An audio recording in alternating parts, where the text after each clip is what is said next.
Hello, everyone. Welcome back to the EDC Symposium. We hope you had a good break. Now we would like to start on a panel that I'm very excited about. My name is Maggie Snyder. I'm a lead public health advisor in the Office on Women's Health. And I'm excited to present a panel on the HHS Endocrine Disrupting Chemicals Innovator Award Competition. The panelists are Phase 1 awardees from the challenge.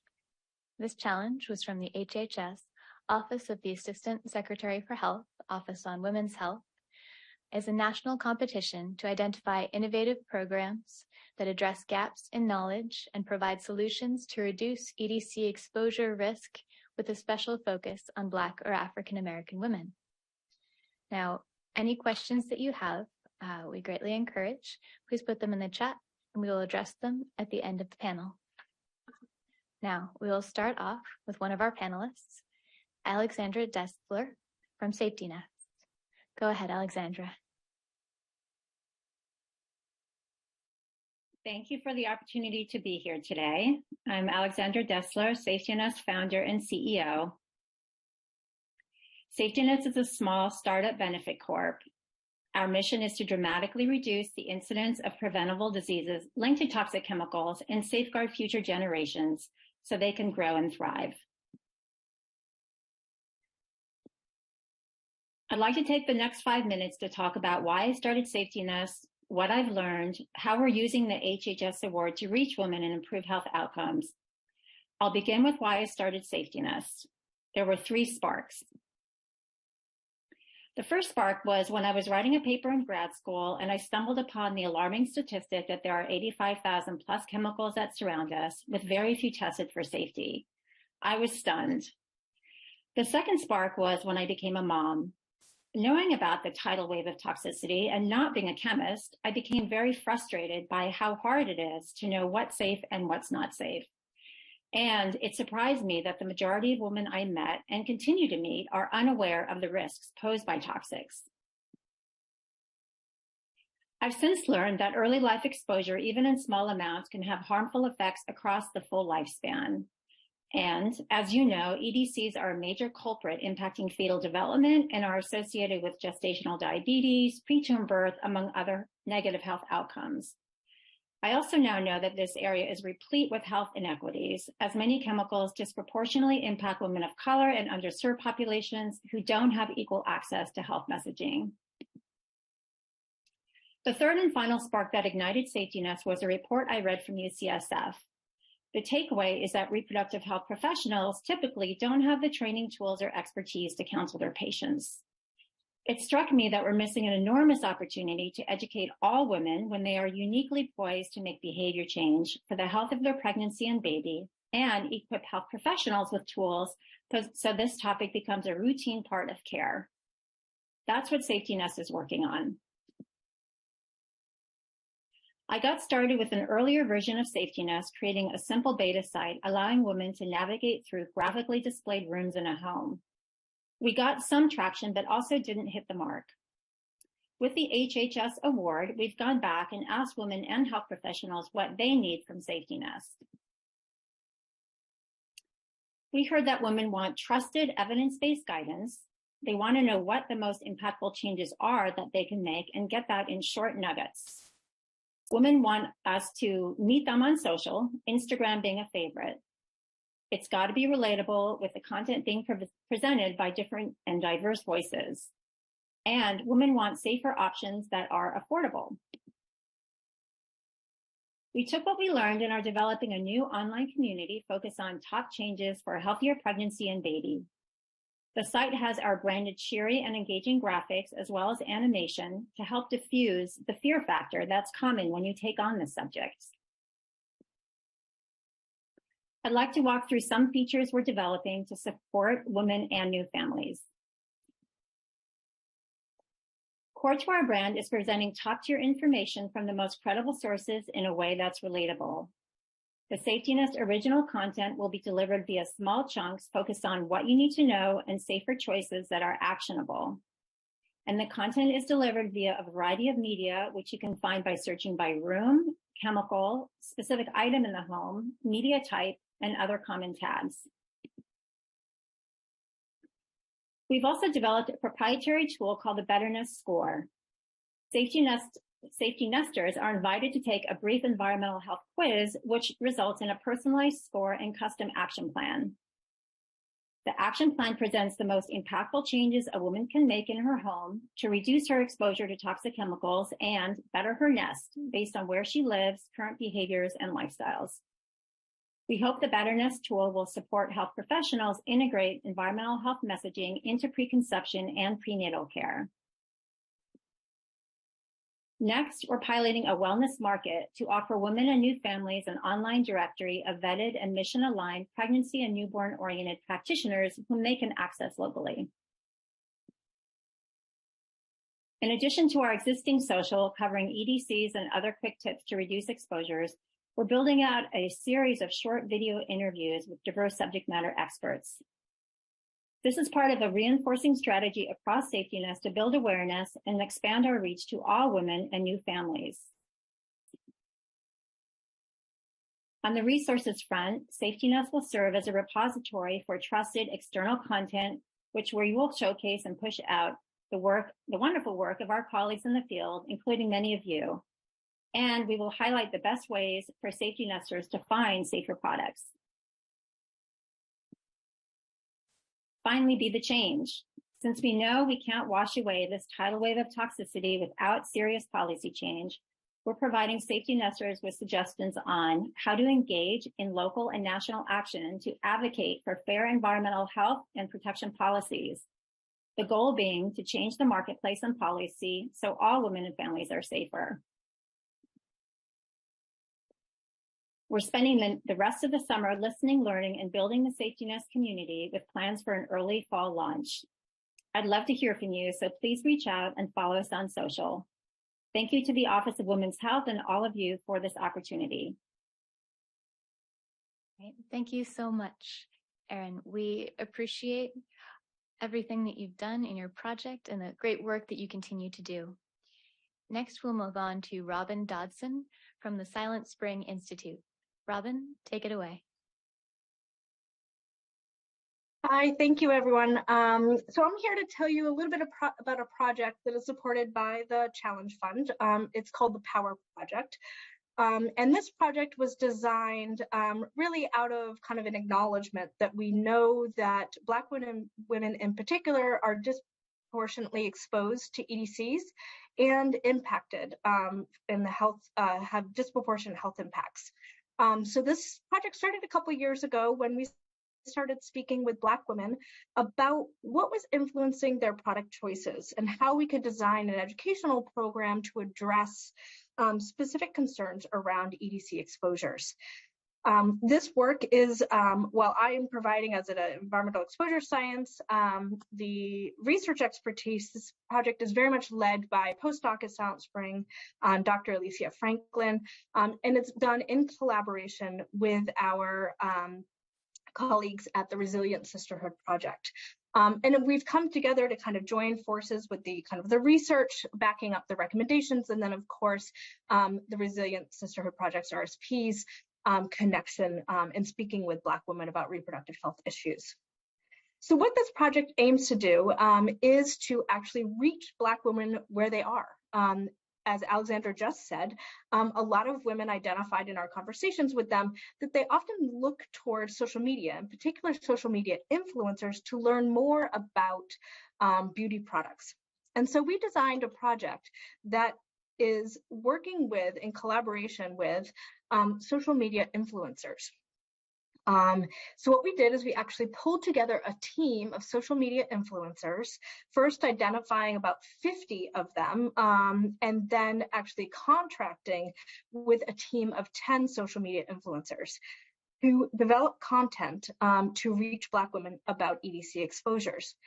Now, I want to say the importance of doing it in this particular approach is that we decided not to necessarily develop content and push it out through our own networks, nor do we decide to develop the content and then ask others to push it out.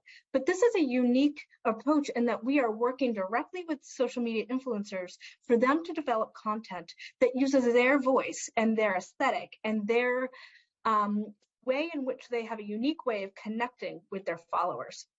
So with this team of 10 social media influencers with a combined following of over 700,000 Black women, we asked them to attend an interactive and informational workshop with us where we shared information about EDC exposures and recommendations or evidence-based recommendations for reducing exposures. We then worked with them to iteratively create content and post content into two areas in their social media, depending on what platforms they were using. Then we asked them to share a survey with their audience, and then we gathered that information to look at the audience feedback and analyze the analytics. So here I want to share some of our really successful posts that went out. So this is work that we did collaborate. This is Dr. Ijama Kola. She's on Instagram, and she put together this post that I think really kind of speaks towards and is within her kind of own voice and aesthetic. It's, first of all, it's beautiful. She shared some of our recommendations, but did so in a very personal way, actually calling upon her own kind of issues with fertility. And this was hugely successful, viewed by over 25,000 women. And the number of shares in particular is really exciting because it means that folks were, who knows, kind of where they were putting out this content and how big our reach actually was. Some other content that encourage you to check out happened on TikTok or Instagram, even LinkedIn. Dr. Corey actually had quite the impact on LinkedIn. Again, sharing some really kind of detailed information, but also in a personal way that really reached and resonated with their audiences. And what we found actually was that we were having an impact. In fact, 74% of the followers that completed the survey said that this increased their concern about chemicals and products. 83 said that while they had previously heard about chemicals and that they may affect health, and 43 reported saying that they were going to start avoiding chemicals of health concern in the products that they purchased.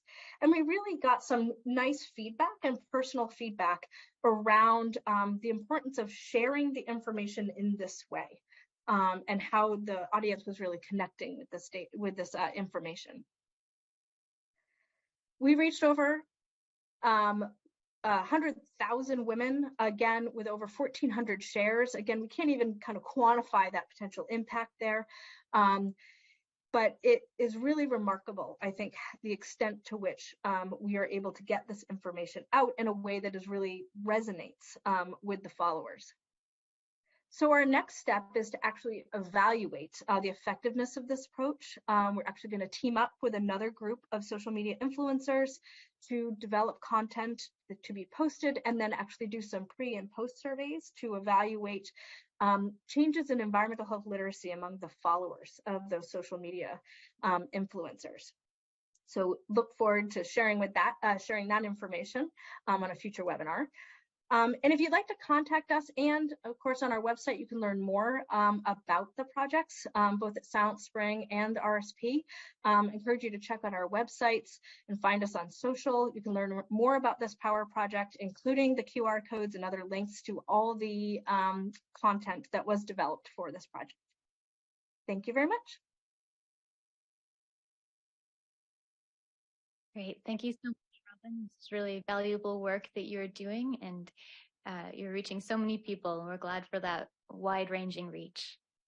Next, the next awardee is Emily Hills. Emily, please go ahead. Hi, thank you so much. I'm Dr. Emily Hills, and I am a postdoctoral researcher at the University of Texas at Austin. I've also founded Endocrine as a method to try and increase Black women's awareness of EDCs and personal care products. I just want to take a second to thank the organizers for putting together such an awesome symposium that I think is really highlighting why this is such an important mission being put on by the OWH. So I'll just hop right in. Oops, sorry about that. Okay, for a little background, public perception of the risk associated with the use of EDC-containing products is low, and this is in part due to low awareness of personal routes of exposure, particularly considering personal care products like skin creams, hair products, things like that. And as we've heard, Black women are disproportionately exposed to EDCs via these targeted care products. Marketing campaigns take advantage of socioeconomic factors or socio-environmental factors like natural hair discrimination, colorism, and stigma surrounding feminine hygiene to sell Black women products that contain EDCs like chemical hair relaxers, skin lightening creams, and vaginal douches, all of which can contain and be a significant source of EDC exposure. Since reducing our exposure to EDCs can significantly improve health in women and their children, increasing Black women's awareness of EDCs in their care products and empowering them to choose products with less EDCs can really meaningfully impact health in that community. This is what I developed Endocrine for. Endocrine is a mobile app on the web that is used to increase awareness of and reduce exposure to EDCs.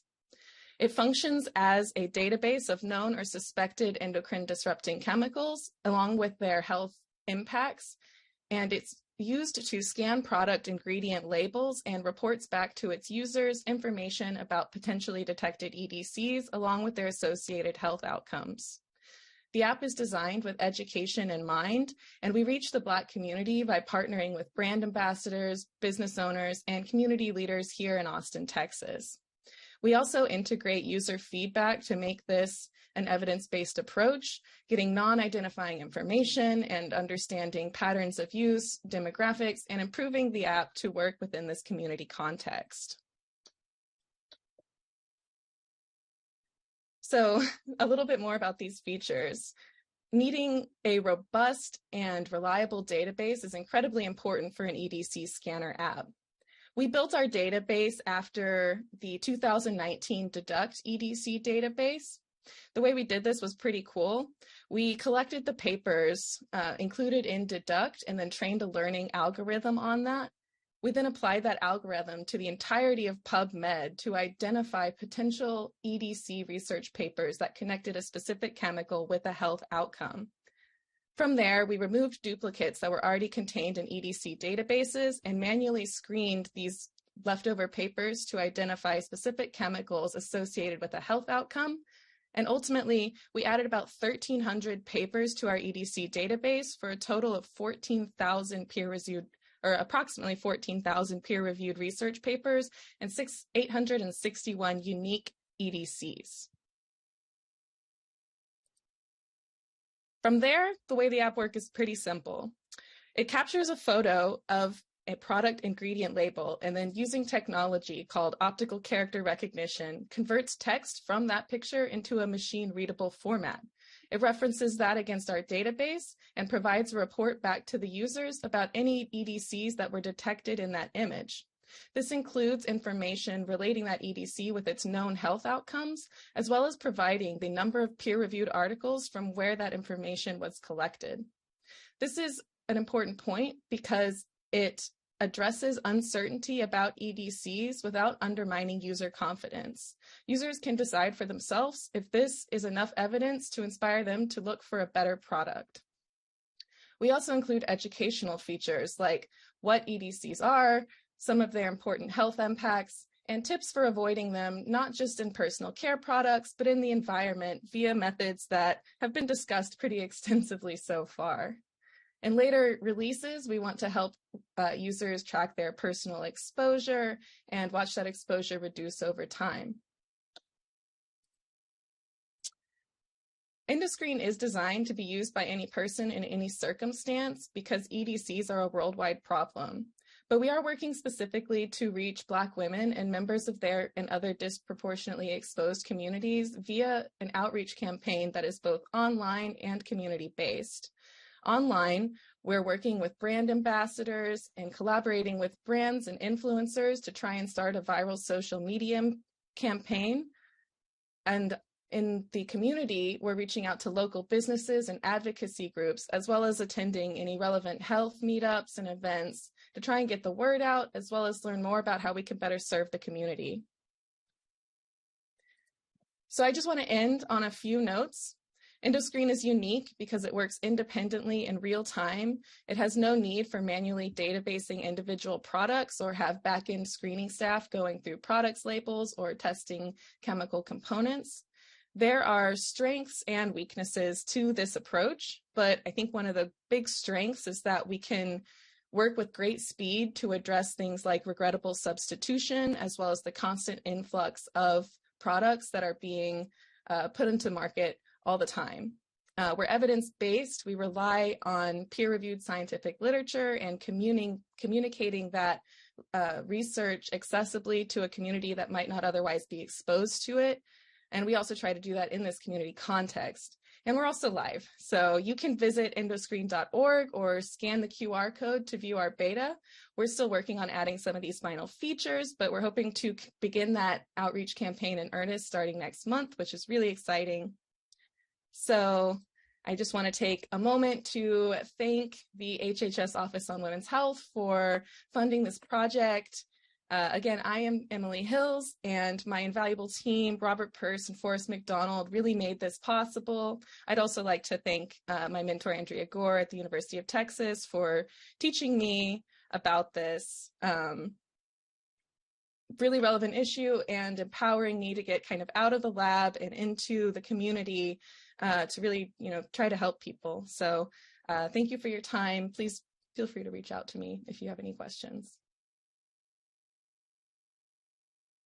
Thank you so much, Dr. Hills. We appreciate your presentation as well as your great work helping women, particularly Black and African American women, to address EDCs. Next on the list, we have Dr. Tiffany St. Bernard from My Hair Days. Take it away. Hi, everyone. I'm Dr. Tiffany St. Bernard. I'm also a postdoctoral research fellow at Cornell Tech and founder of Hair Days. I'm actually just going to talk to you today instead of having a presentation. But yeah, I wanted to first talk about the background and inspiration behind Hair Days and what we're doing and how we're helping women and Black women avoid endocrine disrupting chemicals in their hair care products, and then talk to you a little bit more about our technology and our vision for it. So as I mentioned, I'm Dr. St. Bernard. I am very passionate about solving big problems that are often overlooked, and hair care and scalp care is one of those. And as we've been talking about today, endocrine disrupting chemicals is something that is not really commonly known or talked about in various communities, especially my community around Black women. We are building a Hair Days, an AI-based solution that is able to help individuals, scan their hair and scalp health and map that to best suited products and recommendations, and also insights on the health profile of these ingredients so that they can navigate this crazy world of products and hair care. As our fellow recipients mentioned, that there's a disproportionate amount of endocrine disrupting chemicals in Black women's hair care products. And historically, there's been a push towards using more natural approaches, but more and more I'm seeing in the industry that individuals are reverting back to old practices because of convenience, because of many discrimination, as mentioned earlier.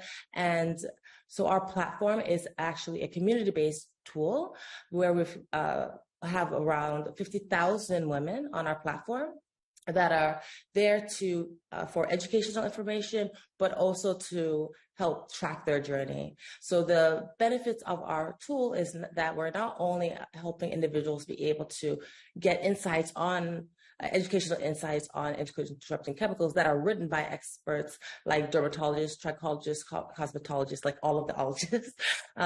So basically, these are research-backed, validated insights that follow a similar format to Instagram stories. So they're bite-sized information around ingredients at healthcare practices so that they can find information in a very digestible way and be able to integrate it into their lifestyle practices.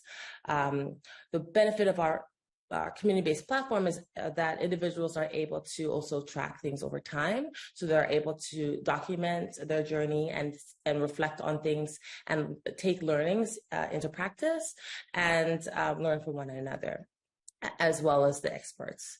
The inspiration behind all of this came from my own health scare. I actually fell ill, very ill in like 2016, lost a lot of my hair and became allergic to life. And so that actually made me very conscious about what ingredients are in our products and what I'm putting in and on my body. And that I realized that so many people are struggling with the same challenge, and reading labels is definitely a challenge. Even if they do take the time to do that, it's very difficult for them to understand what works best or what to avoid and what to use and so on. So our data-driven approach is helpful for automating that process. So I think that's mainly about the background. And so a little bit more about, I guess, the underlying technology is that we're combining computer vision analysis solutions with a large language model or AI-based recommendation system that uses, or the input for that is like primary literature, books, research-backed information that is fed into our system to train our AI to be able to provide these insights and recommendations. And I'm not talking about just like product recommendations. I'm talking about insights and educational information as well. And with that, I would love to open the floor to say that I would love to collaborate with any of the grant recipients. I think that the work that everyone here is doing is phenomenal, and I see ways that we can work together to make our impact even larger. And I'll stop there. Thank you. Great. Thank you so much, Dr. St. Bernard. We're grateful for your work. Yeah. Next, we'll move on to our next awardee, Dr. Greg Hall from NIAAH. Take it away. Thank you very much. I'm happy to be here representing the National Institute for African American Health. We're going to talk about some of our endeavors. It's really amazing work that people are doing here today. It's really inspiring. Well, we took a multi-pronged approach to educating about ADCs, including the physician or clinician education, using an online resource, which again we've talked about, trusted resources online, video education with social media, podcast interviews, and the community partnerships. And so I'll just run through each of those. Let's start with the provider education. Pri-Med is a national continuing medical education company that's based in Boston, Massachusetts, and it has a reach of a database of 160,000 physicians, nurse practitioners, and physician assistants that come to get their continuing medical education credits so they can kind of keep their licenses up. I have a episode called, actually a recurring episode called Bridging the Gap that looks at specifically at the healthcare needs of African Americans. And so in April, I basically presented on endocrine disrupting chemicals to over 800 people live. And then once you present on Pri-Med, it becomes on the database. So if you're not available during the day, anyone can kind of sign on and watch the videos and get continuing medical education credit at night or on the weekends or whenever, basically when I get mine. But if you want to watch it live, you can then ask questions. We answer questions as we go. And so that was in April. Very good response. We talked about all the issues, the clinicians need to know, some of the chemicals, when we talk about, African American women don't know this, don't know that. Clinicians don't know a lot of this information. They have no idea about the risk, no idea about breast cancer risks or attention deficit. I mean, there's a lot of new information out there. And so as you educate the providers, they can then educate their patients. In terms of online access, nia.org is available for basically trusted information. A lot of people know the Black community is not not trusting of public entities, not trusting of people selling things. And so NIA.org is a website that has no ads. It takes no money. It's a nonprofit basically, and we're just trying to help spread information. And so as people share the articles that we have on there, they'll drive more traffic. We've also have a presence, as mentioned, the other companies have mentioned, on social media, where we're getting a good follow in terms of really educating people about plastics and things of that nature. We're also on Instagram, really just increasing information related to makeup and things of that nature. We also had 3 videos produced, specifically produced by a Black company with all Black members. A longer video done, really educating on screen 5 African-American women about EDCs and kind of seeing their reactions as they learn about it and talk about it, how does it make you feel and things like that. And it's really very good. It's a longer format, but it really works well. Another one we did with 2 women, split screen. One took one course in terms of their beauty and makeup. Another one took another, and really talks about the different dynamics of those choices. And then another one is just hairspray, really a scene in a beauty parlor, talking about as the beautician is educated by her clients about some of the products that she's used. And so these, again, they're all sort of uplifting and educational, and everything, and people are showing a good response to that.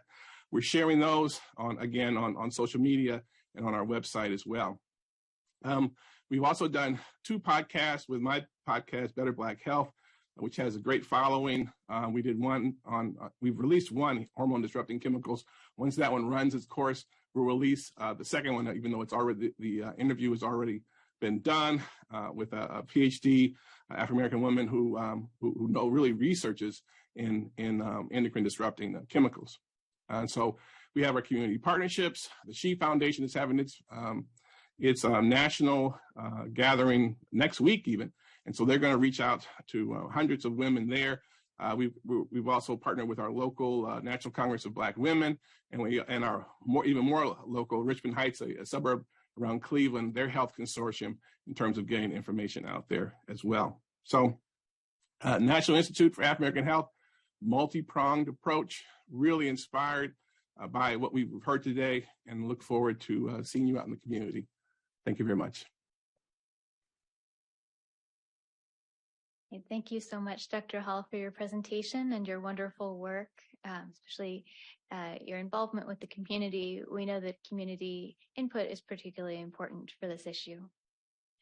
Our next awardee is Erin Spicer with the Hackensack University Medical Center. Take it away, Erin.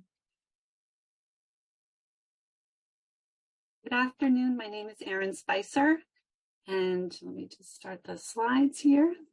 I'll be presenting on the New Jersey Healthy Salon Workers Training to reduce EDC's exposure risk among Black women. Our goal is reaching the next generation of cosmetologists, and I'm very thankful to be collaborating with Tracy and Bethea from Georgetown Lombardi Comprehensive Cancer Center and Derek Schendel from the New Jersey Safe Schools Program at Rutgers School of Public Health.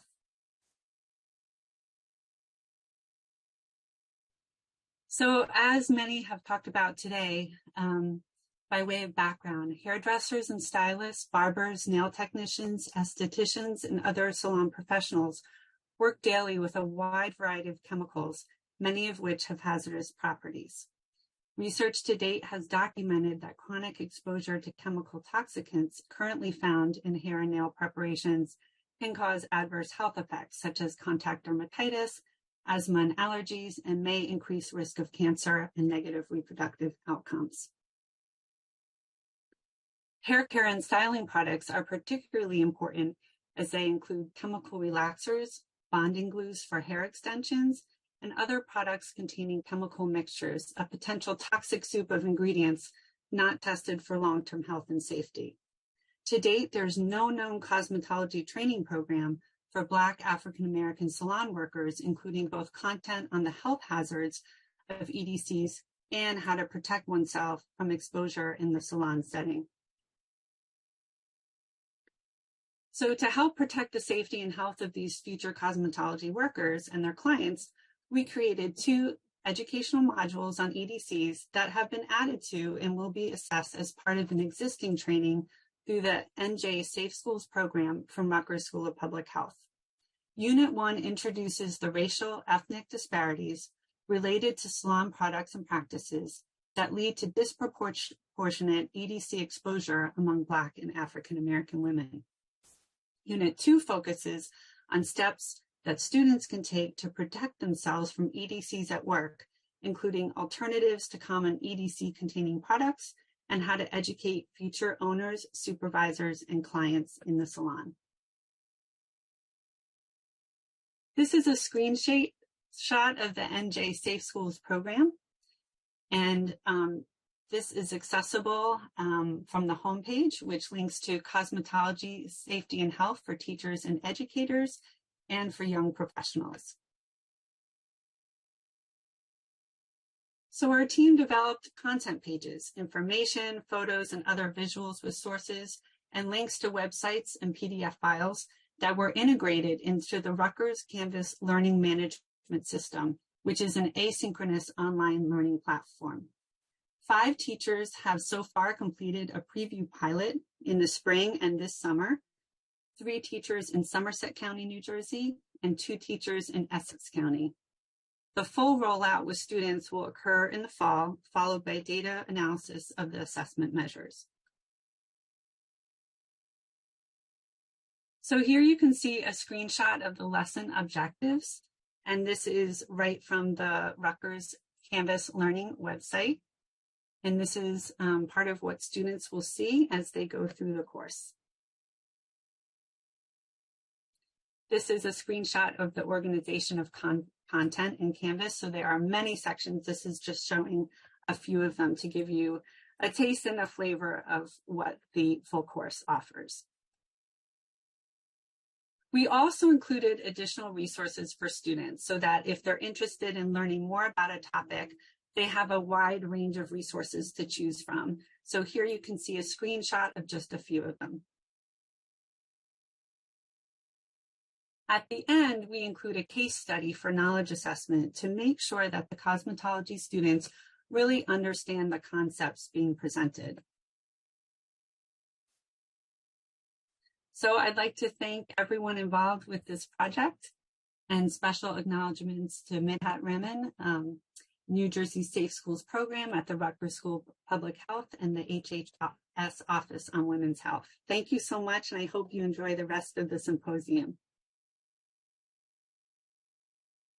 Thank you, Erin. It was a wonderful presentation and really valuable work. We know that any state is a good place to work because every state has EDCs and women who need help addressing them. Okay, our final awardee is Jacqueline Brown with Empowerment Resource Center, Inc. Take it away. Hello, everyone, and I'd like to thank HHS for putting this on. I'd like to also apologize for my voice. This smoke or haze from the Canada fires have really gotten to me today. So when you hear about Empowerment Resource Center, you may ask why endocrine disruptive chemicals was on our radar. And I will share, as one of the other presenters said, I noticed that in my immediate family and in my immediate church family, bloodline family, coworkers and friends, many of us struggle with thyroid issues. And so that's an area that became of interest to me. So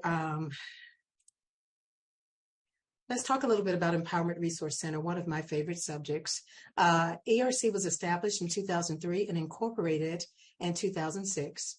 2023 marks our 20th year of operation, so we are just thrilled with being able to have an impact on the community for such a long period of time. ERC is a nonprofit organization with 501c3 status. We are community-based and provide a comprehensive continuum of care for our clients. Our comprehensive intervention clinic is registered under the Georgia Composite Medical Board, the Georgia Volunteer Healthcare Program, where we have volunteer providers and paid staff as well who are medical providers. They provide sovereign immunity for them. And we were recently designated as a DBHDD provider. That's the Department of Behavioral Health and Developmental Disability provider under the state of Georgia. ERC has an accreditation with CARF for its behavioral health services, which is the equivalent to Joint Commission. This map, the red star is supposed to be on top, covers the area that our clients come from. Georgia has 159 counties. We have served clients in about 90 of those. We are located in Atlanta, Georgia. We are a HRSA 340B covered entity for those of you who are familiar with that. So under those designations, we are in the STD realm with Section 330 funds, Ryan White, and family planning. We are part of the Georgia Family Planning Network as well. So we have 3 340B eligible facilities or locations, our clinic here on site. We have a site at the Clayton County Board of Health, which we partner on HIV and mental health services, and our ERC on the MOVE program, which is our mobile fleet of outreach vehicles. We have 3 outreach teams. This silver image is in front of our building. It looks like, forgive me, a silver vagina. That's how everyone finds us. We're in the middle of Peachtree Street, which is the epicenter of Atlanta, Georgia. Again, clients can access ERC either walk-in, telemedicine, or one of our satellite locations. We have multiple contract pharmacies. And what's important to us is healthcare accessibility. So we are relatively new to the Medicaid arena, about 2 years. We accept most private major insurance, private insurances. We operate on a sliding fee scale, and many of our services are grant funded. And currently we're pursuing federal FQHC status for lookalike designation. The mission of Empowerment Resource Center, I won't read it to you. I trust that you will, but what's important to us is that we provide solutions to improve health-related quality of life. And we feel as an organization that we are privileged to serve certain communities. Our vision is to achieve healthy outcomes one client at a time. So let's talk about our client pool. 39% of our clients are under the age of 29, 44% are uninsured. When it comes to HIV positivity, about 2% are HIV positive and learn their status through Empowerment Resource Center. Our linkage target is 90%. We're at 81.2%. And 15% of our clients come in for repeat STIs. And so endocrines impact the reproductive health systems of many of our clients. And that's what led us to it. If you look at gender, about 31% of our clients are female, which is a stark difference from when we started. Initially, 99.6% of our clients were female. So let's talk about endocrine disruptive chemicals. Through the award that we were granted, we chose to focus on educating Black and African American women, and we focused on 4 targets. To inform on the risk of EDC use, many of the awardees have already addressed that. Educate on EDC links to cancer and reproductive health issues. We are a specialty boutique for sexually transmitted infections. And so reproductive health and being a family planning clinic is something that our clients need to be aware of and are inquisitive about.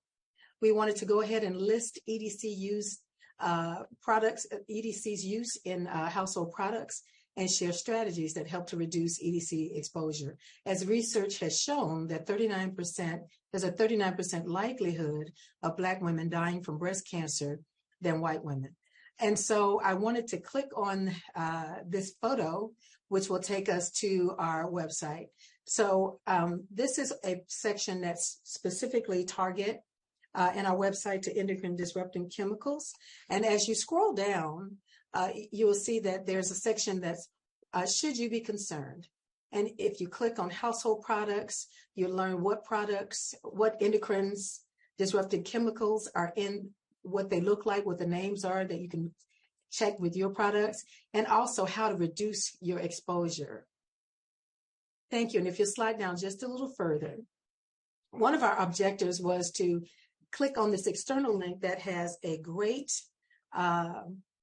tool where you can type in any products that you have and determine whether those are EDCs or not. From our website, we, in the first 6 months after viewing this, we had 35,983 impressions. That's our reach for endocrine disrupting chemicals. Remember, our clients are coming to us for services. Our outreach team is going out for HIV testing, chlamydia, gonorrhea screening. We are providing family planning services. So our population, we get the opportunity to inform them about, excuse me, about endocrine disrupting chemicals. Also, we have had 183,000 Google ads. So once you go to our site, wherever you go to, you see EDC information and ERC as well. So if you'll go back to the slide.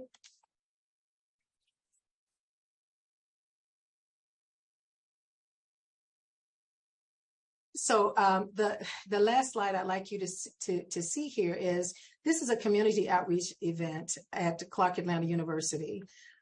This is two of our outreach teams, the actual HIV prevention team and our behavioral health team. There are 3 HBCUs in the city of Atlanta. And so our outreach teams partner with the universities periodically. In addition to talking about HIV, link them to our website and providing informational EDCs.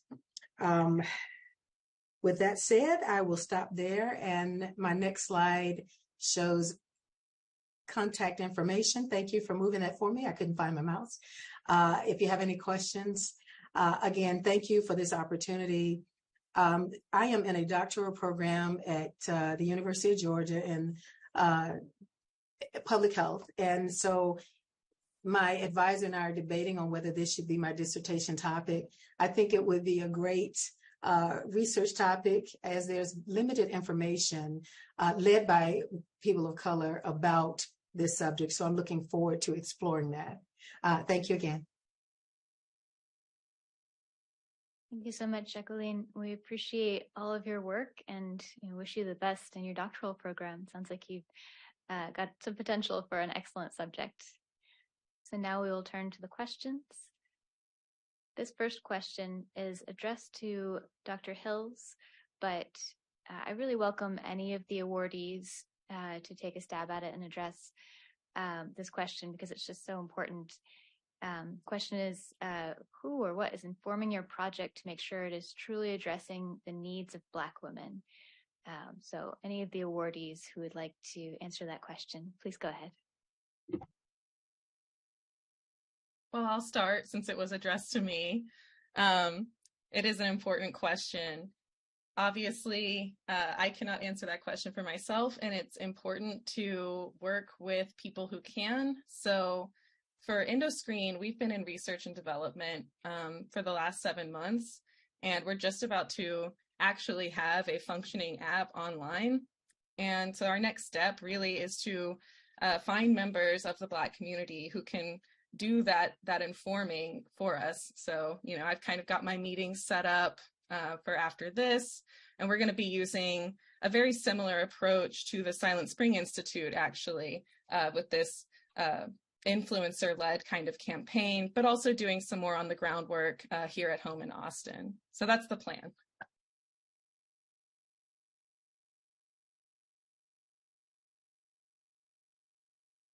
Thank you. I felt it was important for us to be a voice at the table. If you're not at the table, you're on the menu, so to speak. And so much of our staff is representative of the communities that we serve. Much of our information is designed with that population in mind. We have community advisory boards that research and provide input into our programming. We have a board that's representative of the community. So it's very important to get to engage with the population that you're targeting. I can speak to Safety Nest is working locally with a couple of organizations, one being a network of doulas serving Black and African American women and other women of color in the Bay Area for feedback along the way as we design features and content for our online community. And I'll just say we've just been very deliberate about having Black or African American in our name, having a website somewhere that anyone can come to our website, but we know that the vast majority of people going to the National Institute for African American Health are African Americans, where they can get their best information. Trusted sources is so important, to be able to have a trusted source that people know that the information is not a conspiracy. It's not trying to do the opposite of what we're actually trying to do. So and then Black women is how you reach Black women, through Black women and Black men as well. But so we're deliberate about doing that. Similarly, one of our collaborators, Dr. Tracy Bithia, is a Black woman at Georgetown, and several of our staff members are Black African American as well. So we have a really diverse team coming together on this project. And of course, many of the students who take the cosmetology course are Black African American men and women as well.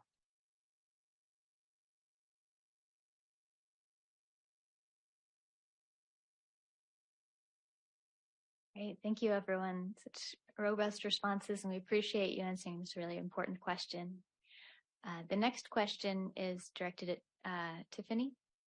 Are you also consulting with scientists and people doing research related to EDCs? Yes, actually, I am. I have research collaborators that are experts on EDCs specifically, and then I also work with experts like in the dermatology space. So all the areas that we are working to educate our user base on, we definitely work with experts in those fields. Excellent. Thank you, Tiffany. The next question was asked during Dr. Hall's presentation. Are interventions targeting barbershops and hairdressers, and also how about manufacturers of hair products?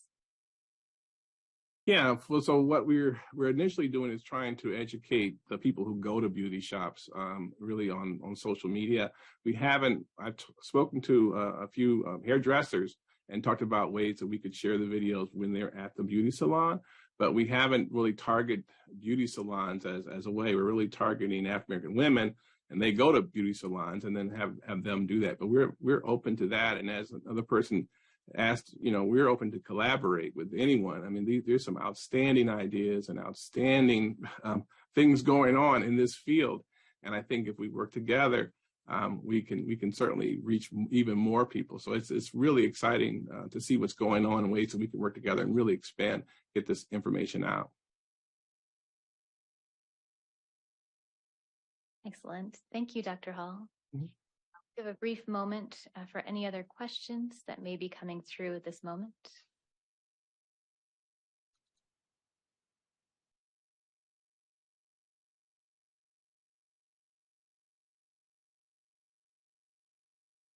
Okay, there's a question for Dr. Hall.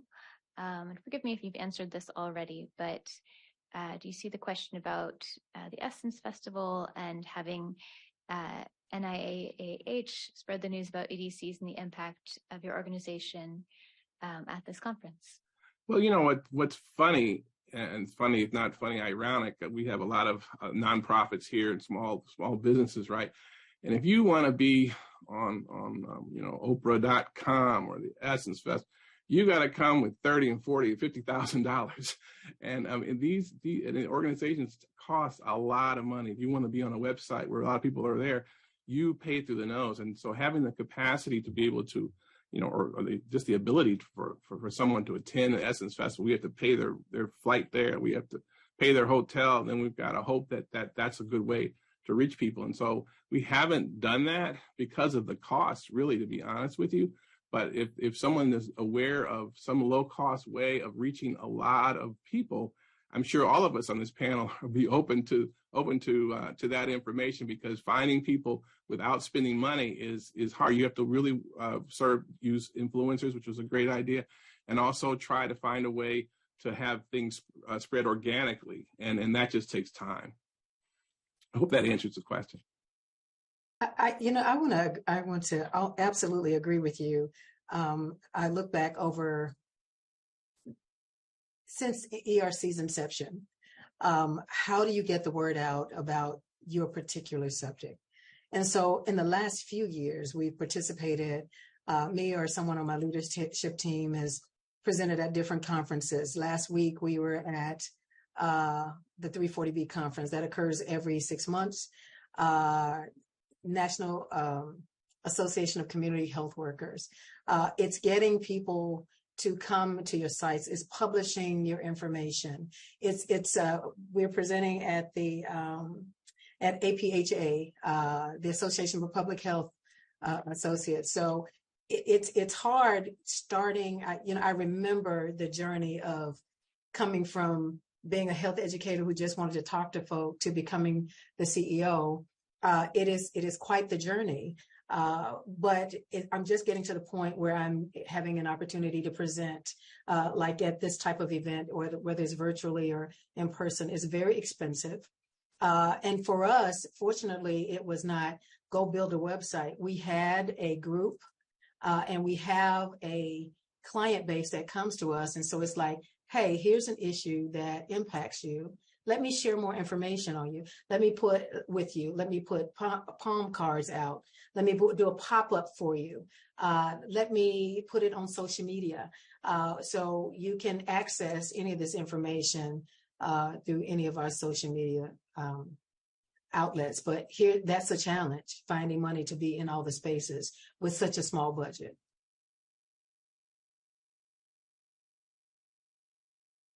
Well, thank you, Greg and Jacqueline. These are really valuable answers. We appreciate you doing this to inform the public and to answer these questions as particularly as possible. We have one other question.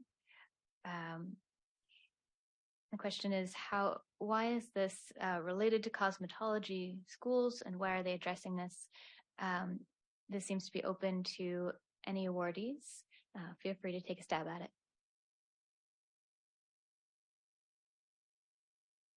I think the question may have been related to our project. So Rutgers has a contract with the state to provide cosmetology education to young men and women who are primarily in high school, who are learning to be cosmetologists and studying to get their license to be a hair salon worker, barber, or nail technician. And so our project is a way to get information on EDCs out to them as they're training, so that in turn they can cascade that information down to their clients, maybe their boss in the salon, and the community at large.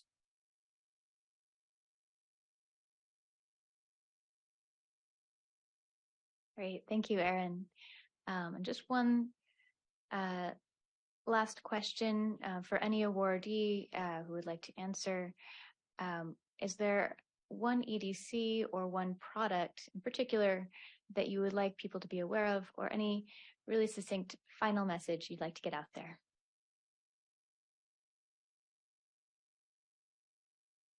Well, I can say sometimes I'm asked this question as an environmental exposure scientist, what are my kind of top tips for exposure reduction?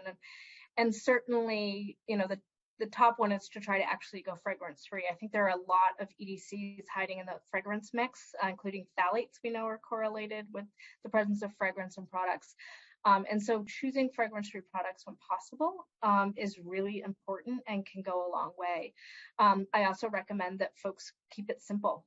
We need to acknowledge that these EDCs in particular can work as mixtures and can have a greater impact. We hear that from the speakers over the last day or so, that the more, these co-exposures, these can really add up for a larger health impact. So keeping it simple, using fewer, more simple products, and going fragrance-free are typically the recommendations that I share. And I'm just real quick, I'm sensitive to children. So now I go to the grocery store. If I see a little girl with makeup or nails on or eyelashes on, I think about the potential risks there. And, I'm really telling my patients now to, you can, so if someone's having a wedding or graduation and little girls you can put makeup on, probably won't disrupt anything. But really on this daily basis, the pressures in school and social media and all the hair products and things, it's really getting out of control, and it's moving their puberty forward. which is putting them at increased risk for breast cancer down the line. It's not just to do it. There's actually health reasons that are influencing them. So really, the children is really the biggest thing for me. I wish that I could get, I remember the journey from going from relaxed hair to back to natural hair. I wish that I could get all the YouTubers to, instead of being so influenced by this product is being sponsored, to actually be more socially aware of the products that they push. And because all of that is not necessary to make your hair behave the way it normally does. It would anyway. So I may be spilling more about what I would love to, my next challenge to be, but that would certainly be my wish if I had the ability to do so.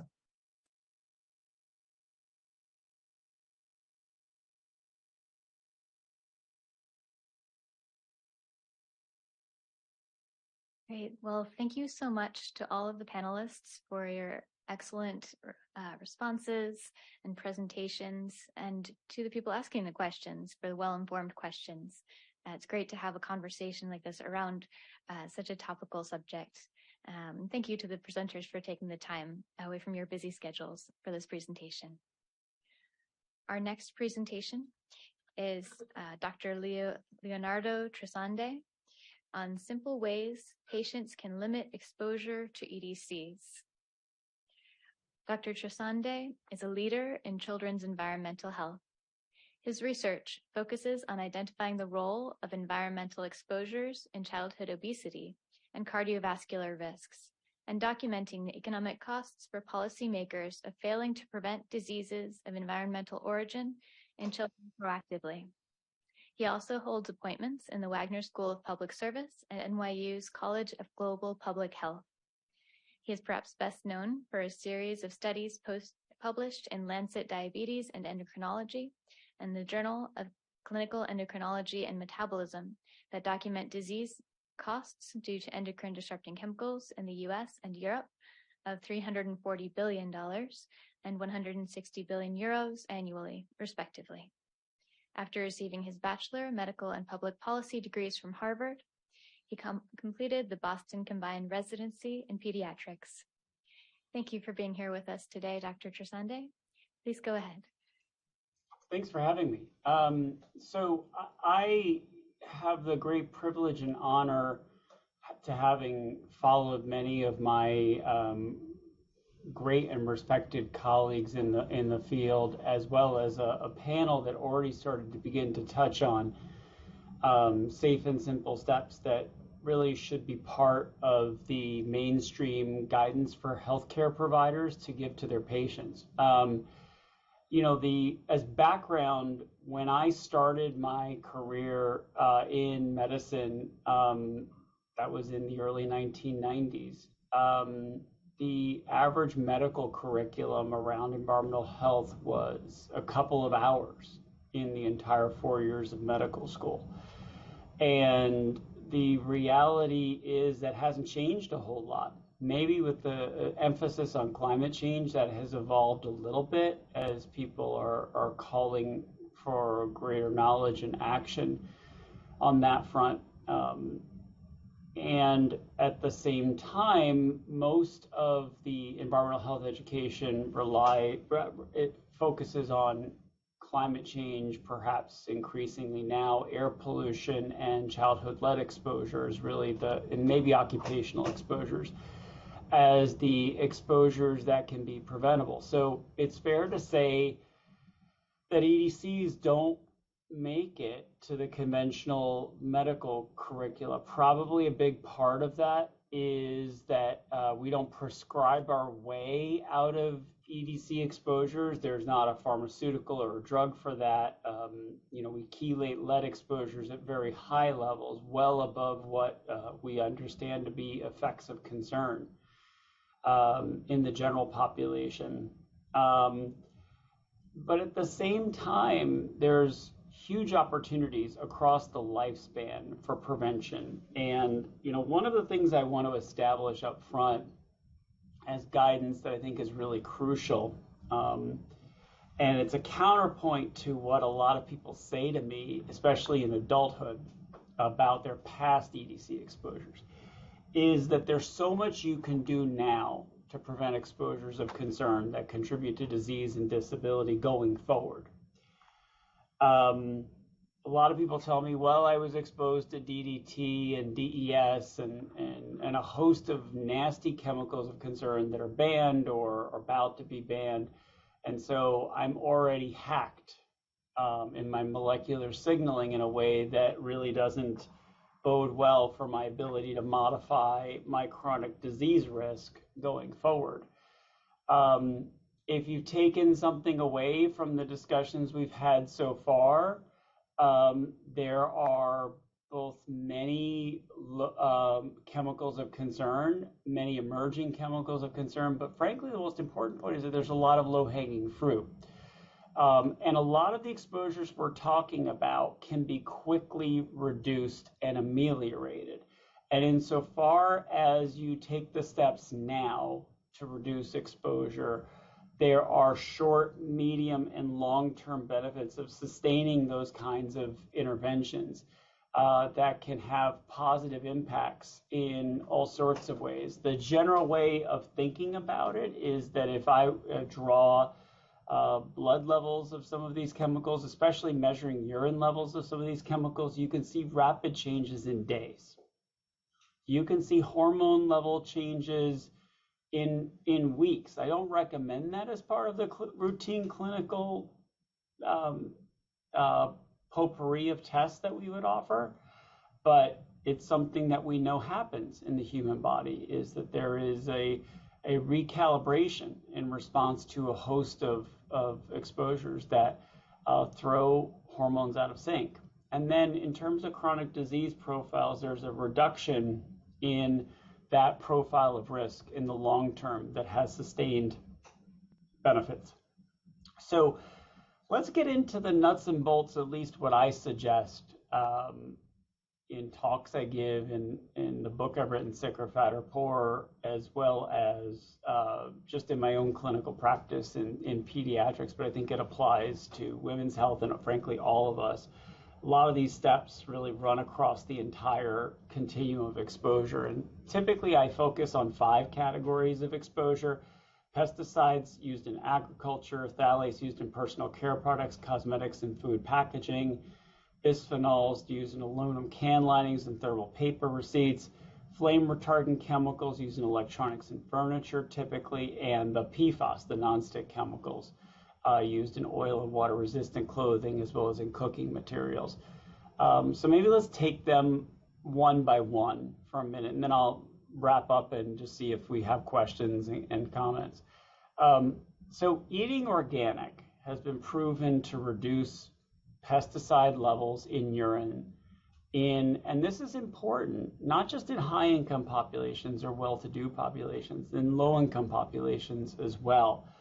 And the interventions we're talking about here, I didn't routinely talk about, admittedly, 15 or 10 years ago, because the price profile for organic food was much higher than that of conventional food. And as market share increased, that price margin narrowed, such that now in the big box stores, you're seeing organic food side by side with conventional foods as options, and not with much difference in the price point. It's important to also emphasize there are Dirty Dozen and Clean 15. Thank you, Environmental Working Group, for putting those lists together. But the TLDR of generally where fruits and vegetables fall among the list of concerns are the ones that are leafy, where the pesticide residue falls in a place where you eat the layer, as opposed to avocados and some of those harder rind fruits and vegetables where you don't typically eat that outer layer. And so there is a barrier to the area where you actually eat. It's fair to say that there is a phenomenon of magnifying foods in the diet. So if you're eating animal products, there can be accumulation of these pesticides, ultimately in meat and poultry. That's a little harder these days because the price points are still quite different. But at least as a first step, focus on fruits, leafy fruits and vegetables in particular, where you eat that outer layer. So just moving on from there, when you talk about phthalates and bisphenols, I treat them together because really those are chemicals that are most directly related to plastic. And even here, my advice has evolved quite a bit over the years, because not only phthalates and bisphenols and PFAS are plastic chemicals used in plastic materials, but there are all sorts of non-intentionally added substances that are potentially of concern. So, you know, when we're talking about phthalates, bisphenols, and PFAS, those are just part of the problem. So fundamentally, it's just that we know more about them. Fundamentally, we need to think about reducing our plastic footprint, which has ecological benefits and also reduces carbon footprint. So glass and stainless steel are obviously alternatives to consider. I've got my prop for today in that regard. But if you are going to use plastic, there's some points of departure that you need to be wary of. So microwaving and machine dishwashing plastics are a way to invite chemicals that are not intentionally bound, in particular, to absorb into food. And polymers can break down into monomers at high temperatures, so there can be residual single monomers, the bisphenols being a good example, that can resorb right into food as well that way. There are certain recycling numbers generally to avoid. The market has already driven the manufacturing in a way that this has changed in a really positive front, but the numbers to avoid are 3, 6, and 7. 3 are for phthalates, 6 are for styrene or polystyrene, which is a known carcinogen, and 7 are for bisphenols. I appreciate there are some plant-based plastics in the number 7. I think there's some concerns and controversies about what's in that 7 mix that might not be so bad. So it's fair to say it's best to avoid the 7 across the board, which includes the polycarbonate plastic. And when plastic is obviously misshapen or warped or scratched, that means you've broken down some of that protective coating in design, and it's time to throw that away. Just a little point of emphasis on bisphenols in particular. Avoiding canned food consumption is an important way to reduce exposure, and also avoiding contact with thermal paper receipts. E-receipts are a good way to go. You know, I feel badly for some of our folks who are working directly with thermal paper receipts all the time. You're seeing some progress in Europe, particularly where they're bisphenol-free thermal paper receipts starting to go into circulation.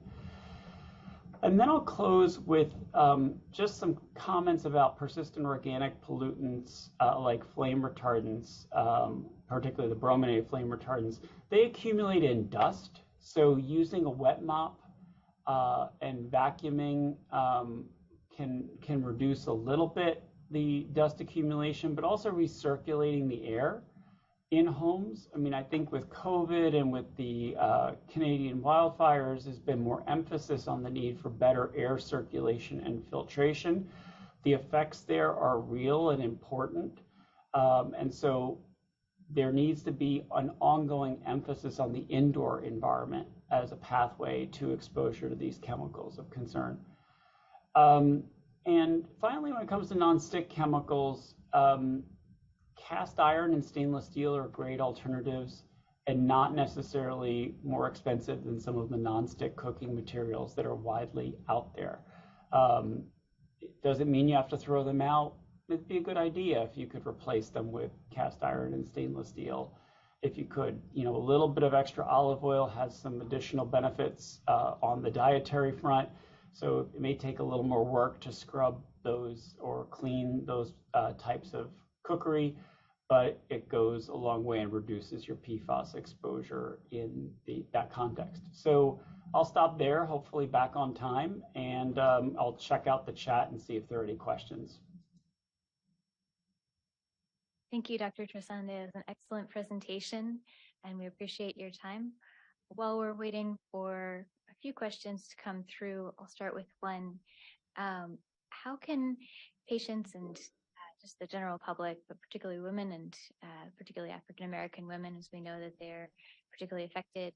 How can they structure approaching limiting their exposure to EDCs? And is there a good first step for them to take? So it's a great question.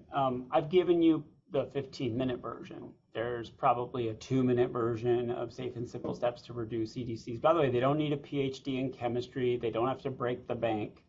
A cosmetic reading label intervention got plastics down in a low-income Latina population of young girls successfully in days. It's hard to pick 3. It depends by the person and what their lifestyle choices are at baseline. I think that eating organic is something for a few things that can really be a nice bite to chunk out. Also, avoiding microwaving plastic or just reducing your plastic footprint is another way as well. I think those would be my first couple, but really, as I'll tell you, in clinical care, you really have to focus on 1 or 2 things at a time and just pick them, get them right, get them sustained, and build off them. Excellent. Thank you. This is very simple, and that's a great way to start. We have a couple of questions in the chat.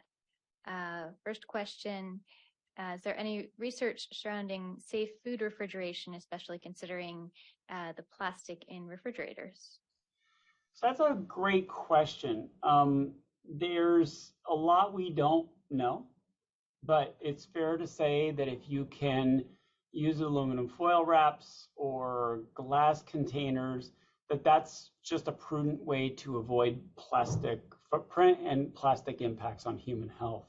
So that is probably the extent of the advice I can give. What I do if I get something in a plastic container that I don't really have a choice and I need to heat it up or defrost it, the very least I do is take it out of the plastic container, put it in a glass container, and work from there. Excellent. Thank you so much.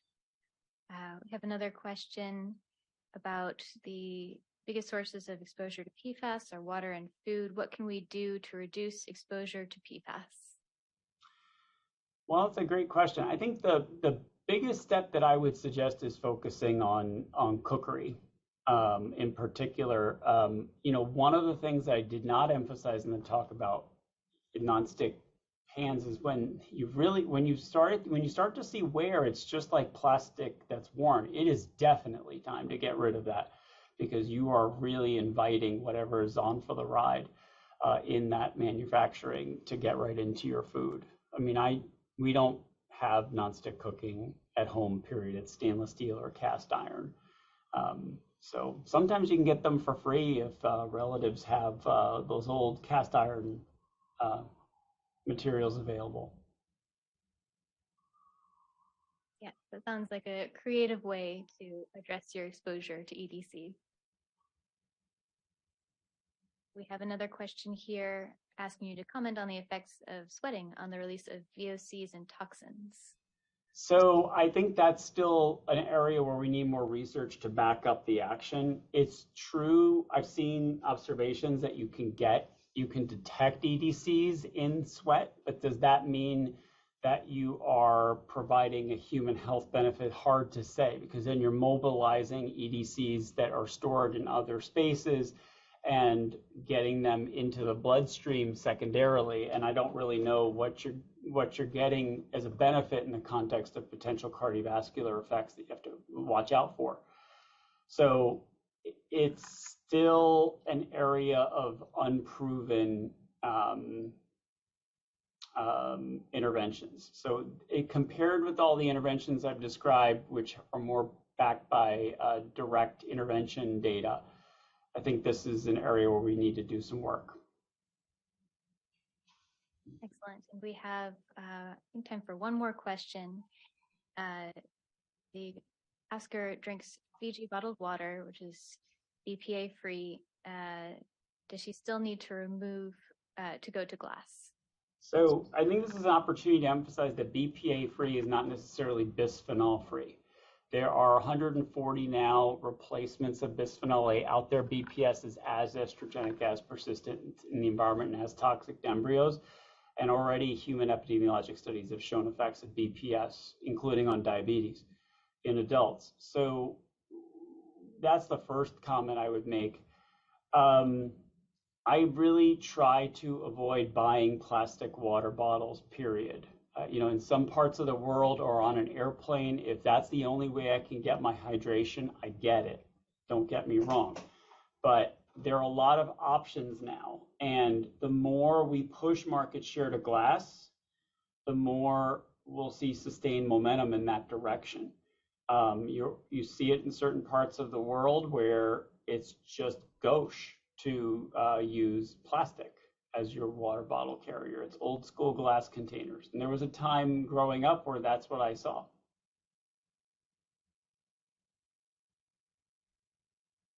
Great. So we're a few minutes over time, so we will stop here. Thank you so much, Dr. Chisande. This is an excellent presentation and very timely for your listeners and your watchers at this point. So thank you so much. My pleasure. At this point, we'll turn to a video on addressing EDCs by the Reproductive Health National Training Center, which receives funding from the HHS Office on Women's Health and the HHS Office of Population Affairs. After this brief video, there will be a break until 2:45 p.m. when we will return with a panel on work across the government.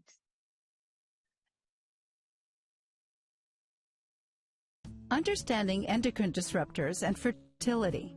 This video was created by the Reproductive Health National Training Center, RHNTC.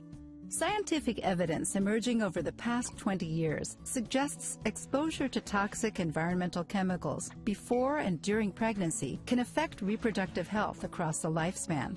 Endocrine disruptors are a type of toxic chemical in our environment that are potentially linked to infertility, miscarriage, and other adverse reproductive health outcomes, although this is not known for sure. More information is needed. Growing concern about these potential harms has led to increased research efforts to examine how exposure to endocrine disruptors. So, what are endocrine disruptors? They are natural or human-made chemicals that interfere with the body's endocrine system, which makes hormones and sends them throughout the body. Hormones are chemical messengers secreted by glands. They regulate many functions in our bodies. Hormone or endocrine disorders occur when a gland produces too much or too little of a hormone. An endocrine disruptor can mimic the body's natural hormones or alter the production of hormones, decreasing or increasing normal hormone levels. This interference with hormone action can affect the thyroid gland, brain, and reproductive organs, as well as the metabolic and immune systems. Disruption of normal hormone function can result in endocrine disorders and interfere with fertility. Some research suggests an association between endocrine disruptors and changes in reproductive-related hormones, such as estrogen, gonadotropin, and androgens. Other research suggests an association between endocrine disruptors and fertility. This includes potential negative impacts on sperm concentration, count, motility, and vitality, as well as on egg quality and quantity, ovarian response, menstrual cycle length, and blastocyst formation and implantation. Endocrine disruptors are common in our environment and can be found in everyday products. We can be exposed to them through the food we eat, the air we breathe, the water we drink, and the substances we touch or put on our skin. Examples of endocrine disrupting chemicals include bisphenol A or BPA, dioxins, phthalates, and polychlorinated biphenyls or PCBs. These chemicals are found in plastics, food and beverage packaging materials, many types of nonstick pans, cosmetics, personal care products, fragrances, toys, flame retardants, and pesticides. While exposure to these chemicals is widespread, certain communities are disproportionately affected because of where they live or work. Although exposure to endocrine disruptors is common, given their widespread presence in our environments, we don't know how much exposure is too much. And not everyone who is exposed experiences negative impacts on their health. More research is needed to understand the potential impact of endocrine disruptors on reproductive health and fertility. Family planning providers can take steps to screen clients for exposure to toxic environmental chemicals and counsel clients on reducing their exposure. Given the central role hormones play in fertility, pregnancy, and human development, screening and counseling during the preconception and prenatal periods is especially important. Ask clients about their exposure to toxic chemicals in their workplace, home, and recreational activities. Counsel clients on limiting their exposure by avoiding or minimizing the use of products containing known endocrine disruptors, such as BPA, phthalates, and parabens when possible. Actions that can reduce exposure to endocrine disruptors include use non-toxic products, such as vinegar and baking soda, to clean your home. Vacuum regularly and use a wet mop to prevent dust from accumulating. Don't spray bugs or use pesticides. Instead, try baits and traps to keep insects and rodents out of your home. Minimize the use of personal care products, cleaning products, and laundry detergents that contain fragrance. Wash fruits and vegetables to remove pesticide residue. Minimize consumption of canned food. When possible, choose fresh and frozen food. Try to avoid heating or cooking food in plastic containers. Avoid using non-stick pots, pans, and other cookware. Frame these actions as opportunities to reduce exposure when possible. Acknowledge that all actions may not be feasible most of the time, or at all in some cases. Some individuals and communities may have limited control over their exposures to endocrine disruptors. Emphasize that small steps add up. For more information and to find related resources, go to rhnTC.org. Produced by the U.S. Department of Health and Human Services.